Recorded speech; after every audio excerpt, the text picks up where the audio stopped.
Kita ke informasi pertama, saudara. Akibat salah paham, anggota TNI Angkatan Laut terlibat bentrok dengan anggota BRIMOB di Pelabuhan Sorong. Seorang anggota TNI dan 2 anggota polisi terluka.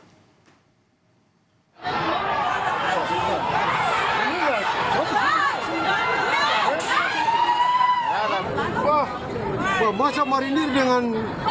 Bentrokan terjadi pada Minggu pagi di Pelabuhan Sorong. Seorang anggota TNI AL mengalami luka di bagian kepala, sementara 2 anggota polisi juga terluka. Kami sengaja tak menayangkan utuh visual ini, saudara, karena mengandung unsur kekerasan. Salah satu anggota polisi yang terluka mengatakan dirinya datang ke tempat kejadian perkara akibat adanya pengaduan perkelahian. Setelah sampai, dirinya malah menjadi sasaran penyerangan hingga mengalami luka di bagian kepala. Sementara itu, para korban luka lainnya telah menjalani perawatan di rumah sakit. Masa marinir dengan... Marinir lah kan? Tenang, tiba-tiba ada 2 anggota Polri yang saya lihat pada saat itu sudah dikeroyok, sehingga saya datang sana maksudnya untuk melerai. Pada saat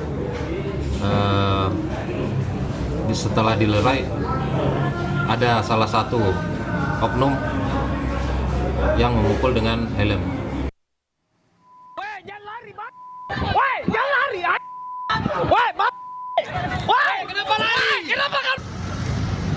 Pasca bentrok, saudara, sejumlah oknum anggota TNI Angkatan Laut diduga melakukan perusakan pos operasi ketupat Mansinam yang berada di Jalan Yosudarso Sorong. Tak hanya itu, pos drive-thru Satlantas Polresta Sorong Kota dan juga Polsek KP 3 Laut turut dirusak. Kabak Ops Polresta Sorong Kota mengatakan peristiwa ini terjadi akibat salah paham, namun tak menjelaskan secara detail apa permasalahannya. Saat ini situasi sudah kembali kondusif.